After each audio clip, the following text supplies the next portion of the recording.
Well, it's a Friday afternoon, surprise, surprise. And that means, of course, it's time to talk to Luke Smith from Envision Financial. Good afternoon. Good afternoon. How is it all going this week? Oh, it's been a bit flat out. It's been quite a ride with the book and everything else that's gone on. It's been a lot of fun, and it just sort of adds a few extra things that you do around your day-to-day stuff, which has been very enjoyable. Well, you've obviously been very busy adding strings to your bow because financial advisor, media commentator, best-selling author, and now this week newspaper columnist. Yes, yeah. Look, that was a bit of fun, and I think a very relevant topic. And I think if we can make light of that and try and, I guess, explore opportunities, especially for women in super, and get those balances up, I think people will be much the better for it. I'm referring, of course, to the opinion piece that you wrote and was published by the Canberra Times this week. New legislation can help close the gender superannuation gap in Australia. Now, that's not our topic today, but just very quickly, what's the problem with the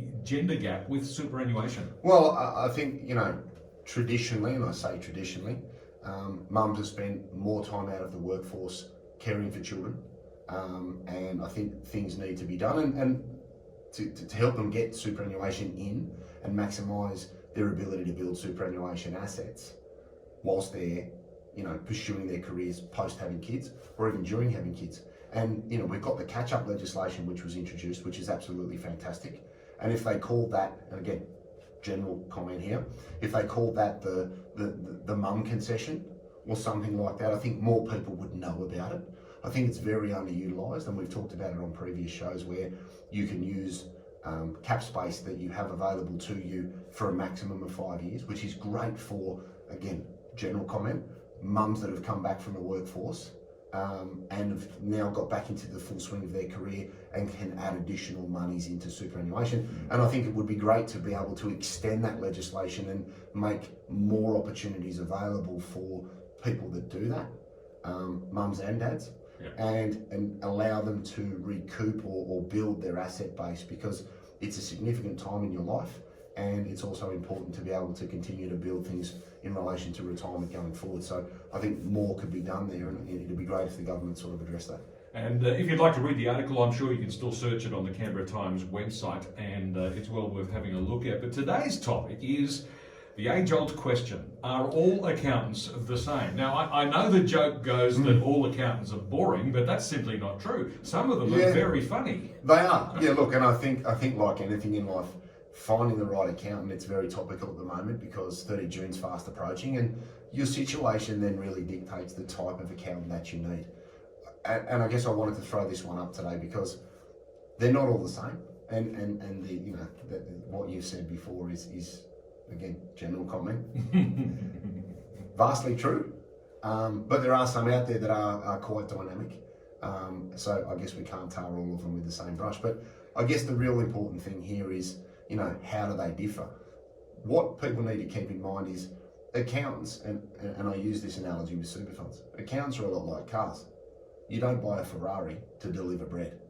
So if you've got a mum and dad situation where you've got 2 PAYG employees, maybe an investment property and some super contributions, you don't need to be going to PwC, okay? Because you're going to pay an amazing fee for something that won't add a lot of value to your situation. Whereas if you run multiple structures, a company, a business, trusts, companies, and all sorts of other things that are very, very complicated, and you need proactive advice, then you may need a more business orientated accountant. So you've got your mum and dad accountants. Let's look at those like an industry fund. You've got a simple situation, it's a transactional relationship. You go in, you tally up your numbers, you get your refund, you walk out the door. Then you've got a personal super fund. That might be a small to medium sized accountant that deals with personal situations, investment properties, super contributions, maybe a family trust. And then you've got your big end of town where you run a multifaceted organisation with numerous entities, and you need a lot of ongoing assistance and business management to ensure the flexibility and the continuity of your operations, but also then to be able to get a lot of value out of your changing situation and the need to be proactive in the place of generally being reactive. So that might see you then at the bigger end of town because your needs are far more complex. So it's important that people understand that. It's also important to understand how people structure their charging rates. Some accountants will work on an hourly basis. Some accountants will work on a fixed fee where you'll go and quantify the work that you want done. That'll be X amount, thank you Mr. or Mrs. whoever. Others will say, well, we'll pick this up and run with it and we'll bill you on an hourly basis. Now, if you go down that road, that's fine, but a lot of the onus then is on you to be very, very efficient. So if you can speak to the accountant and say, look, is there a software program that you are very familiar with that you would like me to use? Is there something that I can do during the year to keep all of my information live and active? Is there something that I can do to be able to consolidate this electronically? Because I know the accountants I deal with love when people turn up with a shoebox full of receipts. All they hear in their head is cha-ching, because then they have to sit and do all of that legwork, which if you're on top of your situation, you can make the most of that by actually being efficient and giving them good, concise data that'll then speed up their ability to do their return, keep your fees to a minimum, and then maximise it, and you can extract out as much value as possible. So it's important that you understand what you need before you walk in and say, can you give me what I'm after? Yeah, I must admit, I still use the shoebox, but I'm the one that sits down and goes through all the receipts, tabulates them, and creates a summary that can be provided to the accountant, so that it saves the accountant some time. Yeah. And I know that it's always lots of fun to make jokes about the shoebox, but it's actually quite practical. Yeah, it is very practical, and I think that the modern day shoebox would be, your zeros and your miles and the phone app. I know from experience doing that sort of stuff, kills me. But if you're at the petrol station, get a receipt, take a photo, whip it into the app, and then it matches off automatically. It's categorised, and I find if you do it along the journey, it saves you getting to the end of the month and finding some receipts in your jeans and going, hang on, we've washed that twice. What was that for? And what do I allocate that to? So again, that use of technology can make your relationship with your accountant very good. Yeah.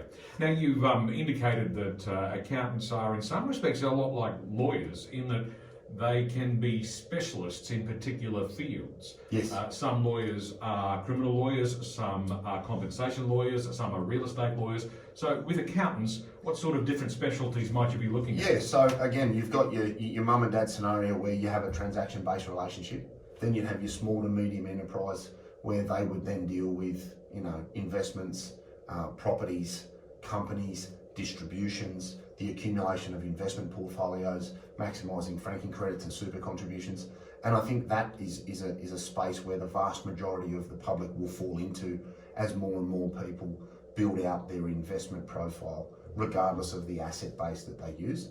I think off the back of that, then you've got your niche SMSF accountant. So if you have a self-managed super fund, the wholesale environment now for self-managed super fund advice is becoming more and more specialised. And whilst most accountants will do it, you will pay a premium because it may or may not be in their wheelhouse. Whereas if you go to a wholesale SMSF accountant, and we've got a number in the ACT that are very well regarded in the country, they can be very, very efficient in their process because that's all they do. They'll also then liaise with your accountant, be it mum and dad accountant, be it small to medium enterprise accountant, because there may be contributions to super and some other things that need to be clarified. So they do a very good job of integrating the information that they share, but from an SMSF perspective, you can save a lot of money by considering an SMSF specialist accountant because a lot of them work on a fixed fee and it's not tied to the value of the fund and it's not necessarily tied to the number of assets that are in there. So I'd investigate that if you have an SMSF and you're paying, if you're paying more than $3,000, you've really got to ask, well, what value am I getting that I couldn't add a saving up? Because at the end of the day, that's just helping bolster the return of your super fund because it's another outgoing that you've reduced, which over time has a significant compounding effect and can actually add to the long-term longevity and capital that you have in your fund. And then at the other end of the scale, you've got your larger enterprise accounts, and that's where they are of a more proactive nature. They're working on helping you with your business, they're managing bookkeeping, they're managing GST, they're managing payrolls, they're really the sort of backbone of your business operation if that's what you're after.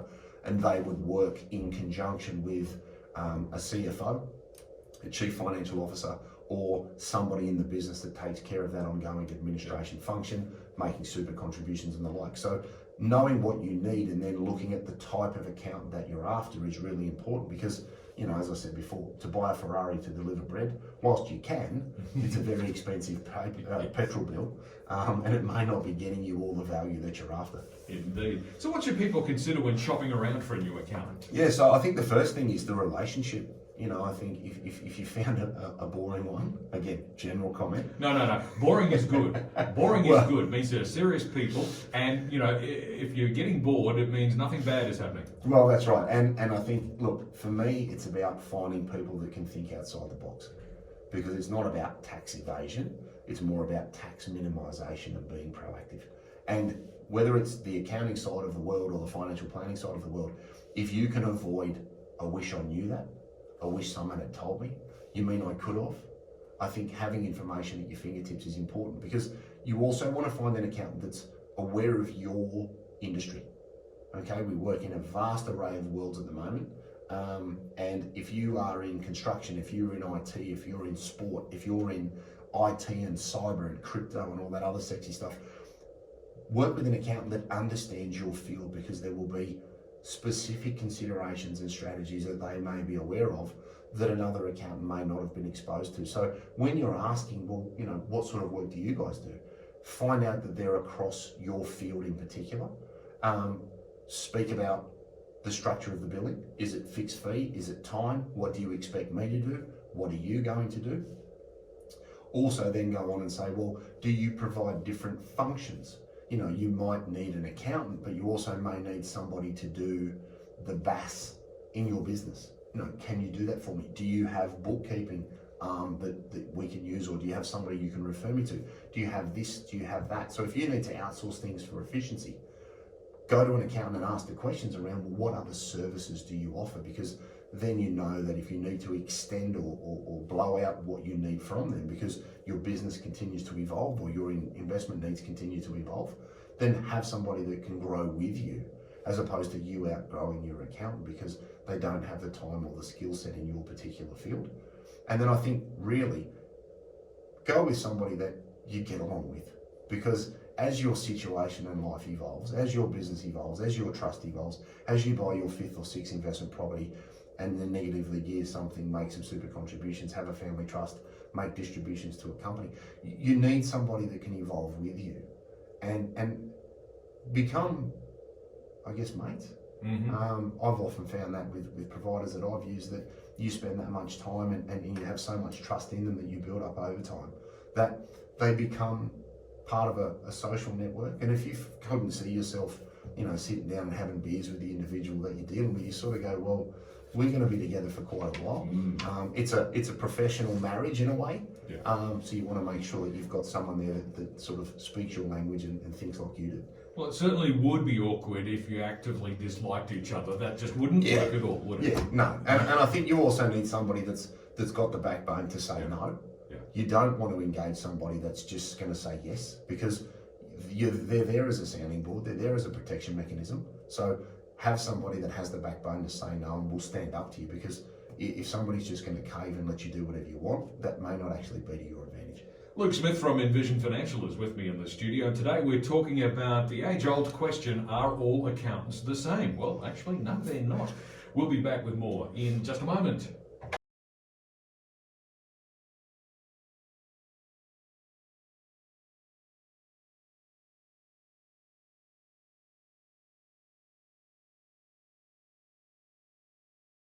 Luke Smith from Envision Financial is with me in the studio, and today we're asking the question, are all accountants the same? Luke, we've determined already they're not quite the same. So what are, in fact, the key things for people to remember when shopping around for an accountant? Yeah, so, I said before the ad break, I think the relationship, have somebody that you can get along with because you could potentially be spending a fair bit of time with them and relying on them. So you want to build that trust and have those interactions that you actually enjoy seeing them. Find the right type of accountant, but know what you need before you go in. Going in and just sort of saying, oh, can you do my tax work? Is a bit like saying, can you build me a house? Do I need 4 bedrooms, 3 bedrooms, 2 bedrooms, a pool, a cinema, 2 stories, a cantilever, something or other hanging off somewhere? Some builders can do certain things, other builders can't. Some accountants specialise in certain areas, others don't. If you have a clear understanding of what you need, because you understand your situation and your position, then you will be able to get much better information and much greater clarity from them when you're talking about the services that they could offer. And also think about as you grow, you know, if you offer me service A, is there B and C if I then grow into, you know, whatever I may evolve my business or my personal situation into? I think look for, especially on the SMSF side of things, with the self-managed super fund, look for a specialist accountant because they are very, very efficient and they are very, very well run machines. And as I said before the ad break, there are a number of very good wholesale providers in the ACT that are you know, nationally recognised. So investigate that. I'd also then look and say, well, what do we need to do in relation to software, and can you help me be more efficient? Because if you can incorporate the use of, you know, an app on a phone and remove the shoebox scenario by moving it electronically, you know, to storing data through the year, then that could be very advantageous for your accountant, but also then for you and your bill. Agree on fixed versus hourly rates so you know exactly what you're up for, because nobody likes surprises. Yeah. And I think finally, make sure that you've got somebody that understands your industry. You know, people have a specialisation in certain fields, like people's occupations.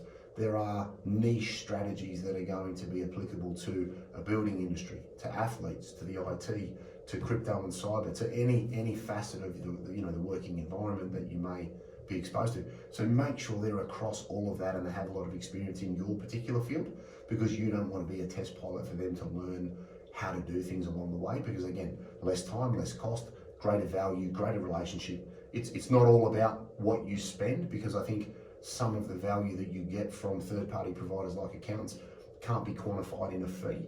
But I think peace of mind is hugely powerful, and having somebody that's a specialist for what you need can get you a long way there. Okay, and make sure you've got all your information properly collated to save as much time as possible, because they'll charge you by the hour, could become very expensive. Yes, so, Luke, very much so. Where do listeners get more information? Yeah, so 62604749. If you don't have an accountant or you think you need a new accountant, you know, we deal with a number of them in the ACT and around the country, so we can find somebody that may be a better fit for you. And you can go out on some dates like we said the other week and shop around for a new accountant like you would a new home loan. We've got envisionfinancial.com.au is the website. We've got the Strategy Stacker Luke Talks Money on iTunes and Spotify. We've got the Strategy Stacker handle on TikTok. And obviously you can read all about those sorts of things in the book Smart Money Strategy, which is out at all good bookstores, Amazon and Booktopia. Did you mention the YouTube channel?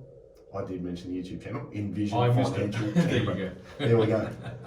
And of course, go look at the Canberra Times website to find this week's special column one there about for the girls. superannuation and the gender gap.